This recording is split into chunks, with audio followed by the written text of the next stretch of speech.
Today I'm excited to go over a presentation with you called Poke the Bear, and the picture here symbolizes somebody running from the bear, which is typically the situation when a bear is approaching. And I read this Poke the Bear in a Tony Robbins book probably about 7-8 years ago. It was called Unshakable. And Tony Robbins was talking about the market, and he was talking about patterns and talking about how every 10, 11, 12 years, there's typically a recession, the market crashes, something like that happens. And he was going over statistics of millionaires and billionaires who made some of their biggest investments during these times. And that's where he came up with the slogan, Poke the Bear. He said, when everybody runs away from the bear, you need to be the one to poke it. So I read that and it kind of stuck with me for a long time. I wasn't investing at the time when I read it, but I just remembered that all the time, poke the bear, and I started living by it. If there's any adversity in my life, instead of running from the adversity, I face the adversity. If there's something going on where people are running away from the situation, I would face that situation. And I took it as an approach of face your fears and run towards adversity. So we're at a time right now where, what if I told you it was the hottest market to originate mortgages in? What would you say?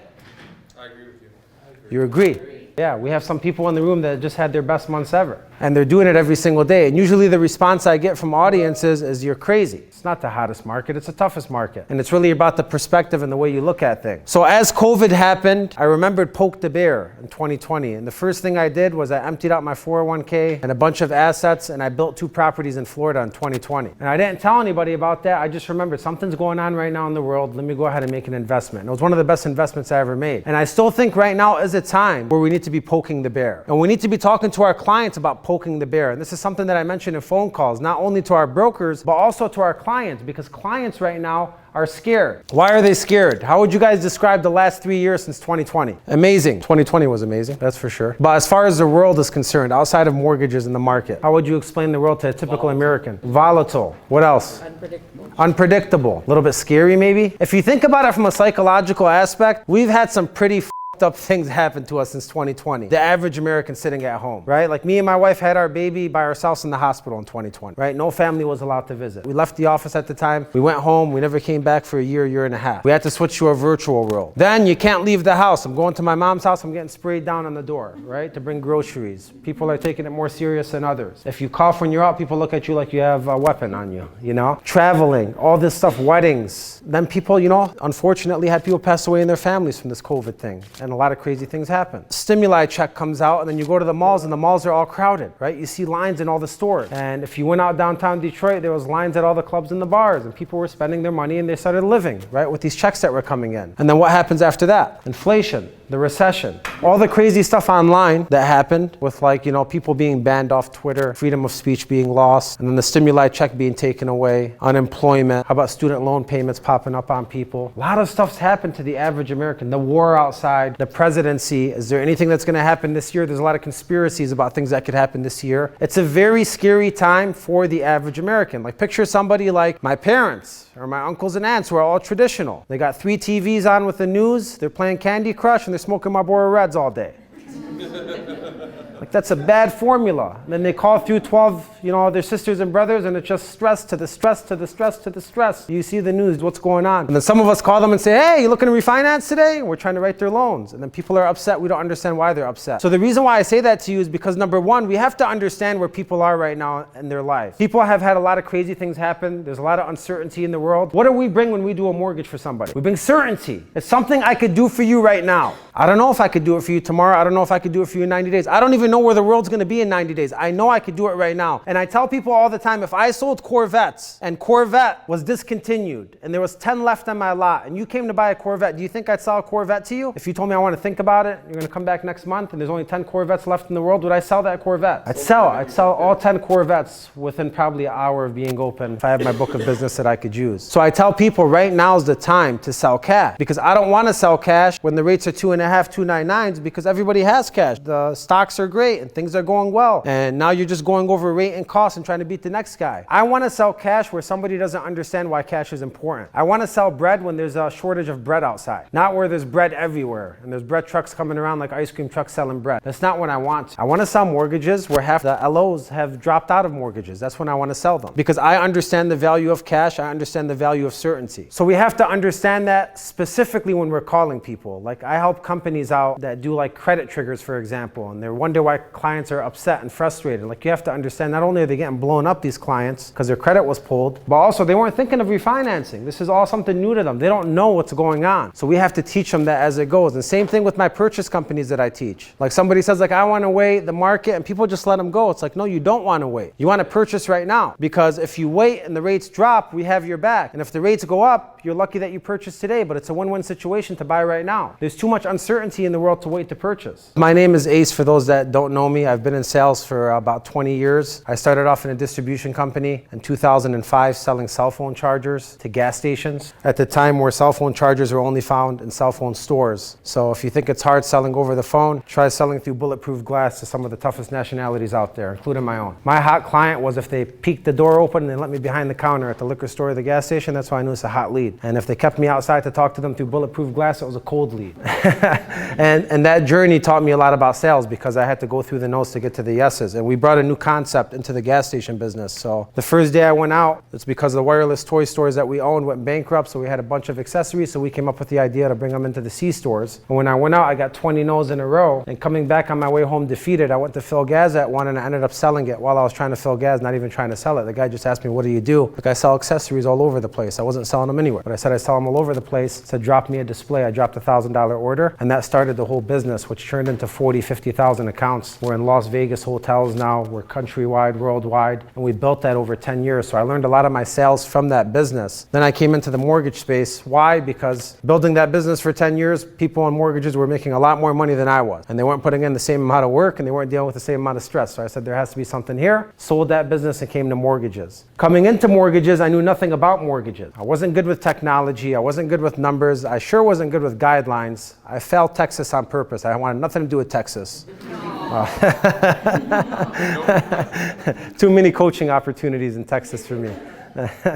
But I started writing loans. You know, I closed 25 my first month, 30, 35, 40, and then I went past 50 for 18 months straight. And it was because I understood something. I always loved sales, and I always told people the best thing to do if you want to make money is sales. But to take it a step further, the best thing to sell if you want to make money is money, or property if you're doing a purchase. And then to take it a step further than that, where the real like bricks fall, is the best way to make money is sales, and the best thing to sell to make money is cash, and the best way to sell that cash is to teach people what to do with that cash and make more of it. That's when you hit the trifecta of sales. Sales, cash, teaching people what to do with that cash. So I fell in love with the process. And as I started making money, I started changing my life, and I started talking to people about changing their life. So I wasn't really like selling mortgages ever. I was always selling dreams and selling financial plans and selling the client whatever they needed. I was very transparent with people. I was a chameleon. If somebody was, just got into a divorce, I would be very soft-spoken. I'd be there for them and talk to them about divorces in my family and how they could accomplish the most on their own. If somebody just had a kid, I'd talk about how I just had a kid and things they could do to prepare for that kid. So I was always talking to people about life. If somebody wanted a house, it wasn't about the house. It was, why is this house so important to you? Like, I would be the guy that would be working on a Sunday on Zillow. I'd find them their house before the realtor does, send it to them. Did your realtor show you this yet? Nope. But thank you for showing it to me. Now I'm like doing work that I don't even have to do to help. And some realtors are like, what the hell are you doing? That's my client. That's not your job. And other realtors are like, I appreciate it. You just helped me.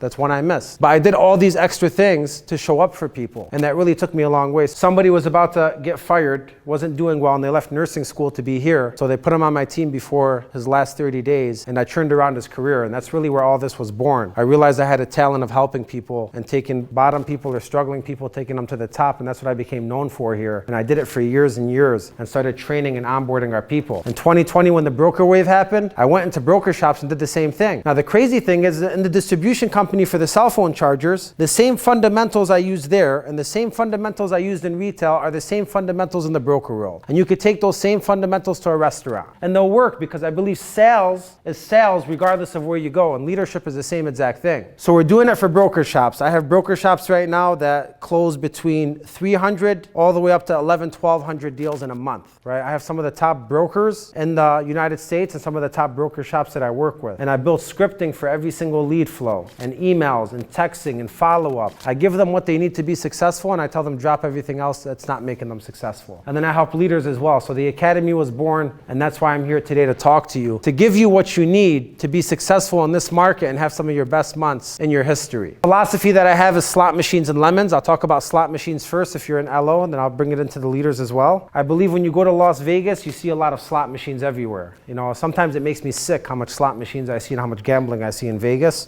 because it's all day long and it never stops. 90% of people that go to Las Vegas play slot machines. 90% play because their mind's consumed with it. If you're a leader, you need to consume your people's mind with the most important things to you. So for example, if like asking for a referral, something so small was important, how do you make that a slot machine in your business? Well, I say the best way to explain a slot machine is to put extra legs on it. So how could you put 5 or 6 legs on that activity? So number one, maybe I send out a daily email with one tip about referrals. That's like one slot machine I just put in my office. Number two, maybe I make an award every single month for the referral champion of the month, and I give that out to somebody, and it's a nice plaque, and they might get a gift card or a dinner, and that's the second action that I do on it. Number three, maybe I send out a call clip of somebody asking for a referral and show different ways that you could ask. Number four, maybe I make every single month somebody in my office to make cards from every single person, every close client, sending them a gift packet to their house or a holiday bundle, and then asking for a referral. And then number five, maybe we have signs up on the wall for referrals. So that's like 5 actions I just put on referrals. Do you think if I had an office and I was doing all 5 of those things for 90, 120 days, do you think people would care about referrals? Now the shops that don't care about referrals, because there's not a lot of slot machines on referrals. So that's what I say about leadership. What are the 3 or 4 most important things to you? And how are those showing up every single day in your office? As an individual, what are the 3 or 4 most important things to you, and how does that show up in your life? You know, like I tell people, if you want to like be purposeful and be motivated in life, you have to have your motivation around you all day long. Background on my phone, right on my office. My goals are on the wall. I have a gratitude list I make every single day. I meditate and think about my goals. I have 5, 6 actions that keep me motivated, and I do them every single day. Like, so when a negative thing happens, my mind's just programmed to not let it affect me. Yesterday I got rear-ended, and I said, thank God I didn't die. And I kept driving, and I let the guy go. It turns out the guy just got out of jail. He looked like he was about to kill me. I didn't want to die that day. I said, it was a true story.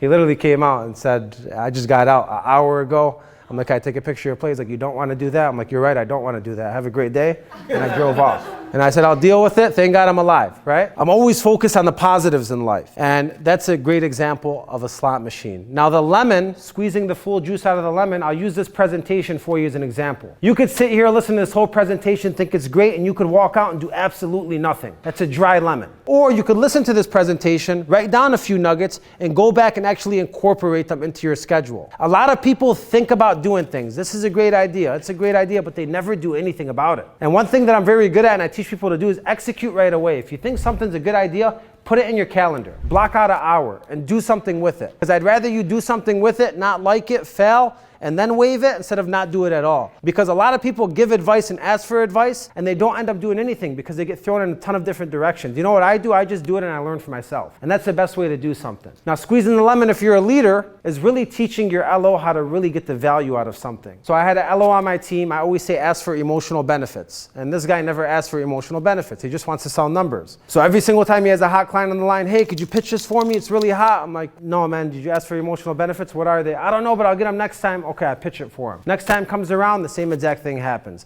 Do you think he's learning anything from me? Or am I like pretty much handicapping him by doing this? So one time when I learned this philosophy, do the $1,000 an hour job instead of the $10 an hour job, he asked me, hey man, could you pitch this deal for me? I said, what are the emotional benefits? He said, I don't got them. I said, absolutely not. I locked this computer. I said, walk away and don't come back till you have them. He said, well, I don't want to lose the client, please. I said, I don't care. Walk away, get emotional benefits. That's the first action. Then he came back to me and he said, all right, I got the emotional benefits. I said, what are they? He said, oh, the guy wants to do renovations. I said, those are not emotional benefits. Get out of here and go get some real emotional benefits. He goes back for 5 minutes, comes back to me. All right, I got the real emotional benefits. He hasn't traveled with his kids in a long time. He wants to take his wife here. They got $600 in the bank. This is why the cash is important. I said, good, now you got emotional benefits. He said, all right, now could you pitch it for me? I said, not yet. Grab a pen and paper. I want you to take notes as I pitch it of how I use these emotional benefits to create a relationship with the client and make the loan really make sense. Come on, man, I'll do it later. Let me just sign. Like, no, grab the pen and paper. Now he got the pen and paper and he's taking notes as I talk to the client. After I pitch a deal for him, I grab the headset. I say, I'm not giving you this headset back until you email the team what you learned from this activity. I'll email them tomorrow. No, you're going to email them right now.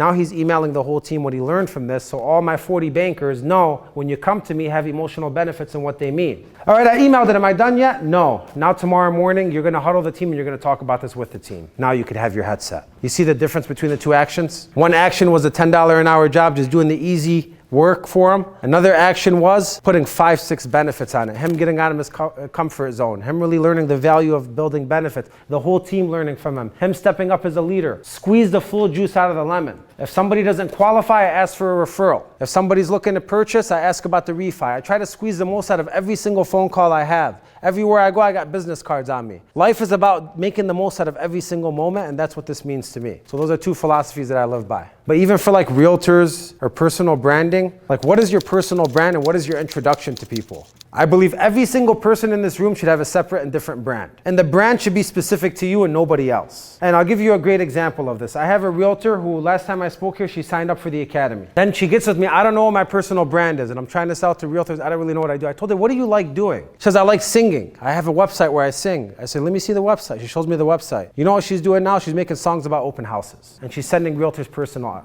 gifts. Al Bennett, talked to him one time. He's very good at photography. He can make a very nice video. I said, if you really want to get a realtor, why don't you get a top realtor? Because a lot of them are missing this personal brand. Why don't you make him a brand video using his content he has and send it to him in an email? And I guarantee you he'll reply back to you. That's showing custom value to somebody and creating a brand for yourself. So I ask people all the time, if you're calling lead buys, how does your introduction sound on the phone? And if you're talking to a realtor, how does your introduction sound? What's your first text look like? What does your email look like? How are you dressed? How are you introducing yourself? Because time is money. And the first appearance and the first time you meet somebody is super important. I believe it's 50% of the job. So how are you showing up every single time is what I ask. That's the first part of it. The second part of it is building relationships. We all know that AI is going to take a lot of jobs in the next 5 years. The only people that AI is not going to take their job is the people that are great at building relationships. Everybody knows this because an AI robot can't build a relationship better than me, and I know that for a fact. But they could qualify better than me. They don't have any sick days. They don't have to use the bathroom at any time. They don't have any emotions. So I always say, rate yourself and give yourself a point if you're doing these 8 things when you're building relationships. Do you create the need? When I say create the need, how many seeds are you planting during your phone call or during your interaction with somebody about why they need to do this? Not why they want to do it or why they feel like doing it,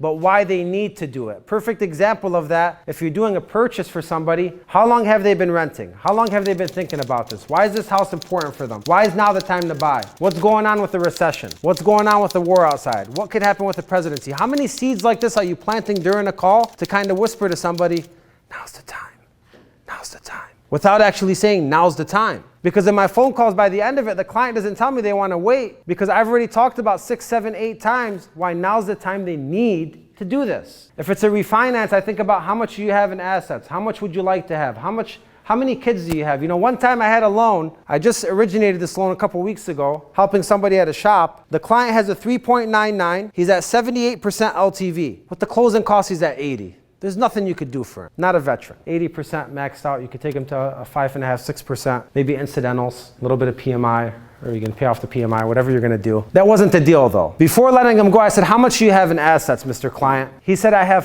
$5,000. I said, $5,000, that's not bad. How long did it take you to save that $5,000? He said 5 years. And that's when a light bulb lit up. I said, wait, you're telling me it took you 5 years to save $5,000, so we're saving about like $1,000 a year right now? He said, yeah, like $100 a month is what I'm trying to save. Told me you had kids, right? How many kids do you have? 4. What are their ages?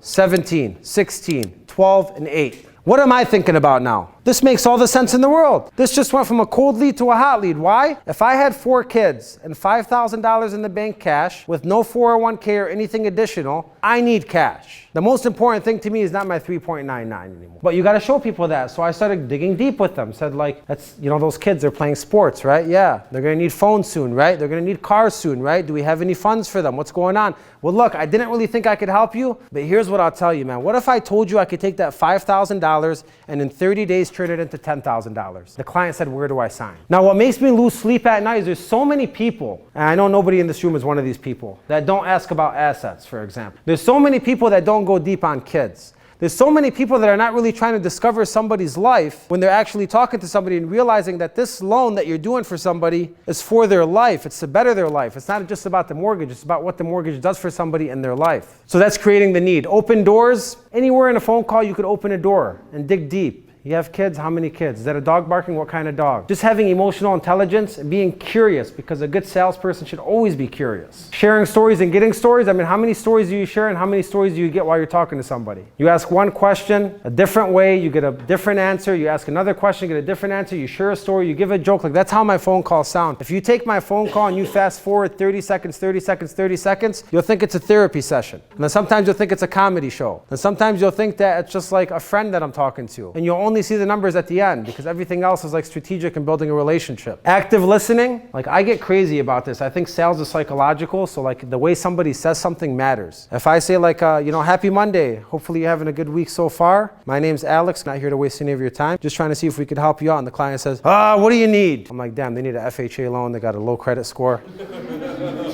They really need some help, because I'm already sensing that from the energy. If a client says like, yeah, I'm super busy, buddy, I got my credit, what do you need? 800 credit scores, the guy probably needs a HELOC. Like, I'm already sensing that from temperature gauges and what they say. So a lot of times I like to ask things different ways to figure out what's going on. I go 3 layers deep. I say, every LO says, how much do you make every single year? Just adding one additional question to how much you make every single year will change everything. How much do you make every single year? Over $1 million. Well, you're a tough client. I don't want to talk to you. You don't need to refinance. Pretend you're an average American. How much do you make every single year?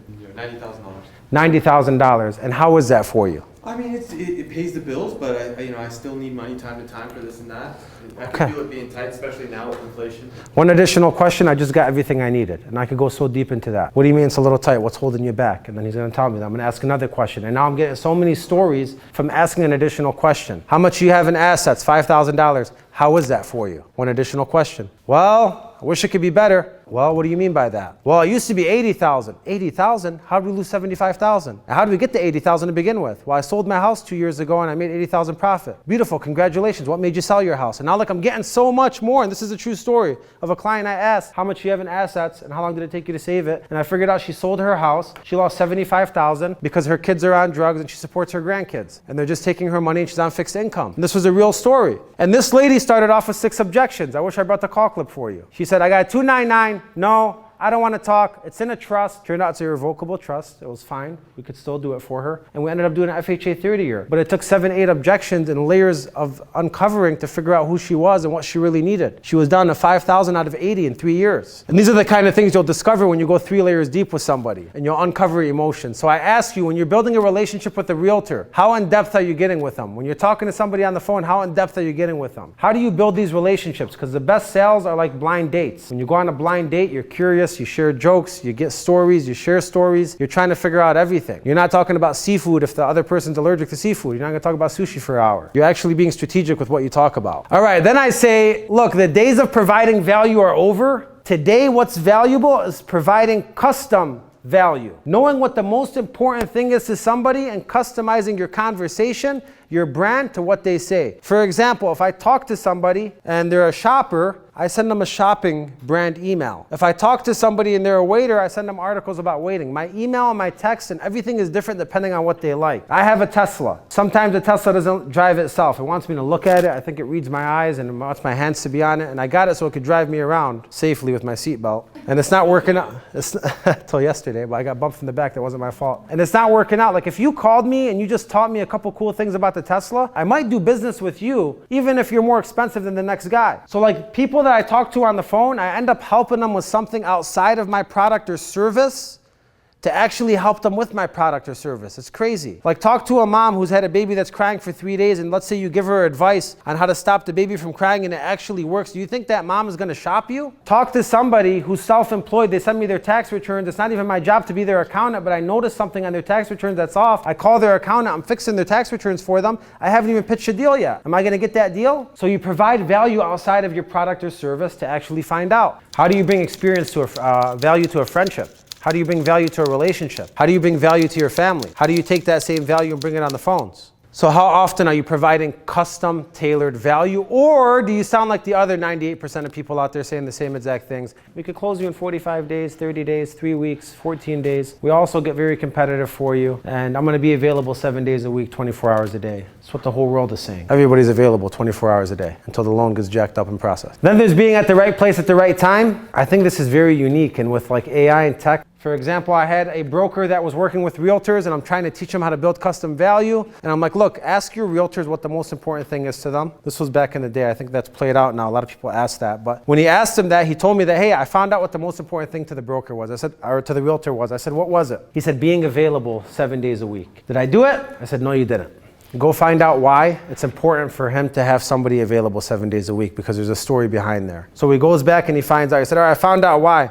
He lost a deal on a Sunday where the broker wasn't available, not answering him, and then the realtor sent the deal somewhere else. And he was very upset about that situation, and now he has somebody that's available really 7 days a week, 24 hours a day, and they're always there for them. So what do I do now? I say, well, now you show up for him. He said, all right, I could, email him on Monday. I said, no, you're going to email him on Sunday. He said, this Sunday? I said, every Sunday. He said, when do I stop? I said, never. I said, every single Sunday, you're going to send him an email. You're going to call him and check up on him, because what happens after the 88th Sunday? That realtor's like, okay, this guy really is available on Sundays. Maybe he does deserve a chance. But nobody wants to do the 88 Sundays. Nobody wants to do 2 Sundays, yet alone only one. He said, what if I don't have anything to tell him?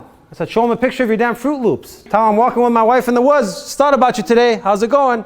Tell him, hey, happy Sunday. I just wrote my, helped the client with a loan. Just wanted to update you and let you know. Hey, happy Sunday. Here's the open house. Let me know if any of your clients are. Like, keep providing value on Sundays to this guy, and they'll remember you. Like a client that has credit issues. Over the 10 years of originating deals, if I had all the clients categorized in a bucket that had credit issues, and I sent them a credit email every single week about things they could do with their credit, how many clients would I get today when their credit is ready? The buyer's market, people that are not ready, they're getting dumped in a bucket. I always tell brokers, you want to be successful? Focus on everyone that's not ready to purchase right now. Today I was at a broker shop. I seen the broker take the call. The client said, you know what? I need 3, 4, 5 months and I'll figure it out. The broker was about to tell him what? Call me in 3, 4, 5 months when you find the house or when you're ready to make an offer. I took the headset from him. I got on the phone. I built a relationship with the guy. It took me 5, 10 minutes. Found out that he's getting engaged next week. He's getting married in 2 months. His wife wants to be on this with him. That's why he wanted to wait. I let him know we don't have to wait. She could still be on it with you right now. Told him why it was important to buy right now. Found out what his dream house is, why it's important. Sent him some recommendations.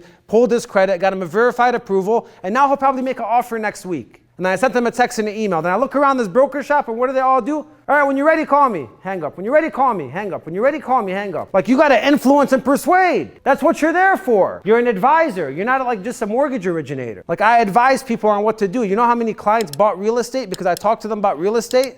You know how many clients opened up hot dog trucks if that was their dream?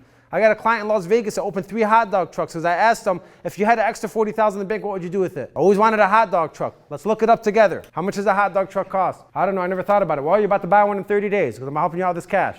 I'm buying a hot dog truck for him in the presentation. How many times do I go on Expedia and book a trip for a client? They've never seen their kids in 3 years. You're going to see them this Christmas. We're not going to wait on this anymore. Like, that's who I am on the phone call. And that's why I hang up the phone. And I know with certainty nobody's going to take my deal because no one's going to do what I do for a client. And I don't do it just to be a good salesperson and get the sale and like, aha. No, I do it because I want to be a good human. I'd rather sell dreams on the phone than just sell numbers. I can't sell numbers. It's not like I'm more valuable than just selling numbers on a phone call, right? I go to sleep happier. I wake up happier. People remember me. I get thank you cards. And this is what I try to teach people. So how are you showing up and being at the right place at the right time? Then leveraging your resources. If you look at resources like weapons, you have ammunition, tanks, guns, soldiers. If you look at resources in the broker world, you have texting, emails, phone, social media, marketing, the way you dress, the way you look. So if I want to find out, if 2 people are better, what do I ask? I say, well, number 1, who's using all of their resources? Then you're like, you know what? They're both using all of their resources. And I say, all right, how often are they using all of their resources? Then you say, well, they both send 100 emails a day. They both do 100 texts a day. They both do 100 voicemails a day. They both do 2 social media posts a day. Everything is dead even tied. Then what do I say? How do I find out who's better? Whose content is better inside the resources? Whose text message sounds better? Whose voicemail sounds more energetic? Who's dressed better? Who looks better? Whose social media page is more cleaned up? Like, if we're all fighting with the same resources, number 1, we got to use all those resources. And number 2, we got to make sure the content within those resources is on fire and better than the next person's content. So if I send you an email and I have the Tesla in there and the stuff you're going to do with it, if I send you an email and I have your dream basement in there that you want, if I send you an email and I have the trip to Peru, because you haven't seen your son in 3 years in Peru, and I put that in the email, and then somebody else just sends a loan estimate, whose email is really better? So that's how I figure out who's better. Then you ask yourself, are you using your resources every single time? Then, are you maximizing the content within your resources? Those are 3 questions that you got to look yourself dead eye in the mirror and answer for yourself. Then being omnipresent. I think this QR code's my Instagram. Follow me if you don't have me. I try to be omnipresent and post 3-4 times a day on all social platforms and give value. But how are you showing up every single time at the same place? Think about brands like Amazon. You don't buy online, you buy on Amazon. You think about brands like Pepsi, Coca-Cola. What do they do to be omnipresent? They show up everywhere. They're everything, everywhere, all at once. Great movie too. So ask yourself, how do you show up everywhere for your client? Meaning when I call a client, I text him, I email him, I send a voicemail, I add him on Facebook. I told the broker the other day, what would happen if you added every single, he's been a broker for 10 years. What would happen if you added every single client you ever talked to on Facebook? How much business would you have today for the last 10 years? Just putting a face behind the, behind the voice. How would that have helped you over 10 years? So it's being omnipresent for your clients. I categorize for companies buckets of things that happen as far as like cold clients get this email every single week, custom value, hot clients get this, warm clients get this, realtors get this, people that don't qualify get this, people that are not ready get this, and we continue to show up because when the client's ready to move, they're gonna work with whoever's there for them the most, not just the people that they talked to 3 months ago and said, call me when you're ready. We get into leadership. I've broken down leadership to a lot of things, but these are the main things that I think about when I think about leadership and having shops. I think about, does everybody know the vision inside? Energy sells. I always see leaders, the best leaders I know are in the middle of the fighting field. Their desk is in the middle. They're on the floor. The leaders that struggle a little more, like their windows have tints on them and they're like hiding in their office and they barely come out and they don't want to talk to people. They're not approachable. I think about accountability. We make something called a scorecard for companies to show like just effort, how many dials, how much talk time, how many credit reports, how many deals, how many submissions, how many closings. And then you reverse engineer the metrics. I say, all right, so this person got 10 deals this month and they did 1,000 dials and they had 10 hours talk time, just for an example. That means it takes them 1 hour to get a deal and 100 dials to get a deal. So for that person, I could either say, go do 100 dials and you'll find a deal, or I could say, talk on the phone for an hour and you'll find a deal. But you reverse engineer your own metrics. When you sit in an office for 5-10 hours, or your people do, what does that convert to? And are you looking at those metrics every single day? Are you in the trenches for your people? Like the reason I have street cred is because when I go into a broker shop, I say, give me your headset, who has a loan, I'll pitch anything for you. It's the first thing I do every single time because I'm not scared to pitch any deal. And I know the value of cash, I know how to build a relationship, so I show that I'm in there. Are you in the trenches for your people, and are you selling and teaching at all times? Those are some of the things we help shops do and leaders do as well. We had this gentleman in California. We actually built him from the ground up. Came to us when he was closing 0 deals a month. First time I got on Zoom with him and watched him, he was kind of leaning back in his chair, not really leaving voicemails or sending texts. I was on Zoom for 3 hours. I'm like, holy smokes, we got a lot of work to do here. And the first thing I did was I built his brand from the ground up. We built an email, we built text templates that he could start using, and we built a script. He started dressing nicer and he started closing 1-2 deals a month. I'm like, all right, good. But I get a little crazy when I coach. I say, I need some more from you. He said, what am I going to do? I said, I don't know. You tell me, what could you do? He said, well, somebody called me about an open house, seeing if I could come. I said, perfect. Open house Fridays. He said, what do you mean? I said, every single Friday, I need you to hunt down an open house, make it a tradition all year long. Take out your phone, say, open house Friday. I'm at this house over here. Here's how it looks. Here's what's going on. Here's the price. Let me know if you need me. And take that video. But going back to like the lemon and the slot machines, that's just like one action, one leg. How do you put more legs on it? I said, number 2, you're going to take that video and email it to all your realtors. Open house Friday. Here's where I'm at. Let me know if anyone's interested. Take that same video and email all your clients that are looking for a house. Open house Friday. Anybody looking for a house. Take that same one and post it all over social media. Now you're showing the whole world what you do for open house Fridays. You're attracting realtors. You're attracting clients, and you're attracting everybody that knows you on social media. Perfect. Now he goes to 3-4 deals a month. Say, that's still not enough. What could we do? He said, well, somebody that speaks Spanish asked me to help because he's Hispanic. I said, boom, perfect. Hispanic Wednesdays. So what do you mean? I said, every single Wednesday, you're going to post a tip in Spanish, and that's a Spanish tip right there that he posted. 142 likes. That's not bad. Sometimes my videos don't even get 100 likes. It's pretty good, right? He's posting Spanish tips. He's showing up to Spanish community events. But I said, not just one Wednesday, every single Wednesday for the whole year, because nobody wants to do every single week. Ask me, the biggest flaw I see in all businesses and all people that are not successful is consistency. That's really the biggest thing. If you could just stay consistent in doing things, you'll be successful eventually. He's doing 6-7 deals. He's starting to build a team. I still say that's not enough. What else are you doing? He said, well, I was at a barbecue Sunday and I left, and I left my food there, and I actually went and saved a deal for a client. I said, perfect. Highlight of the week, Mondays. Every single Monday, you're going to share the best story you have from the week in a video for social media. You're going to email your realtors, email your clients, take a video throwing the steak in the garbage and running to the car, and that's your video for the week. Now think about what we just did. We took somebody closing 0, not doing anything with structure. We gave them a structure. We gave him 3 plays for the week, 3 pieces of content for the week, 3 emails for the week. Now he's becoming omnipresent throughout the whole year. And now he has a team of 15, 20 people. You see, you just got to get out of your comfort zone. That's all it really is. You got to live outside your comfort zone. There's keeping control and there's giving up control.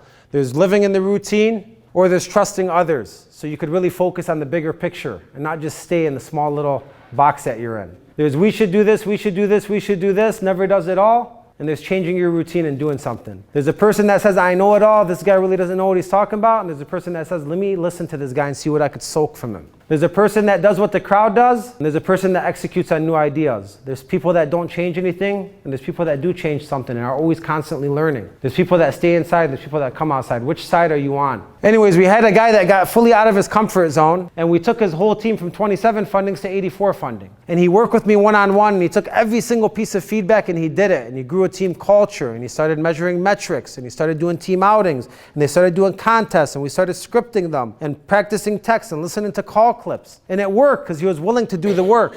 Then there's forcing referrals. I always say if you want to be known for what you do, you have to let what you do be known. And this is a picture of me back in the day when I was selling the accessories. Went to the gym a couple of times. Third time, I slapped a display inside the Bally's Total Fitness. It wasn't even legal with the franchise. I still sold it. 2 protein shakes from this guy and I dropped the rack. When I went to my barbershop, I dropped the rack. Everywhere I go, I was known for what I do. There was a broker that wanted to be successful doing 1 reverse mortgages. I told him go to a bingo hall and serve all the old people. Or play bingo with them and make some friends. Like, what are you doing when you're out there to actually create business? You know how many Ubers I've been in that are mortgage bankers now? Or how many Ubers that I've been in that I've helped purchase? Like, you could always make connections when you're out there. And it doesn't really take much, just keeping your business cards with you. You know what I did? I put my credit card in the middle of all my business cards. Like a magic trick. So every time I need to pull my credit card, I got to look in the business cards. It reminds me to give somebody my business card. Like, that's one hack that I did to keep it there. But are you referring everywhere you go? I always tell people, like, nobody could light the fire under your ass for you. You have to light it yourself. What are you doing this all for?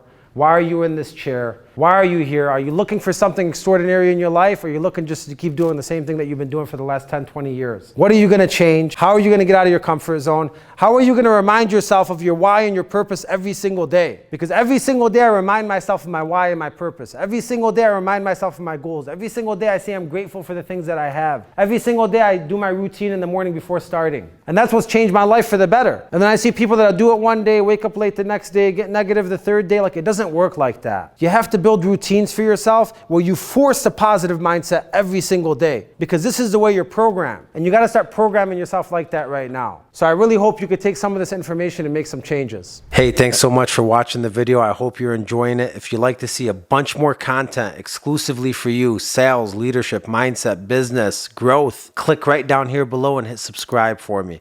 Every single week, you're going to get exclusive content delivered to you first. We also have a link in the bio with all of our products and coaching. We'd love to help you 10x your business and 10x your sales. Thank you for being a part of the community. We appreciate you.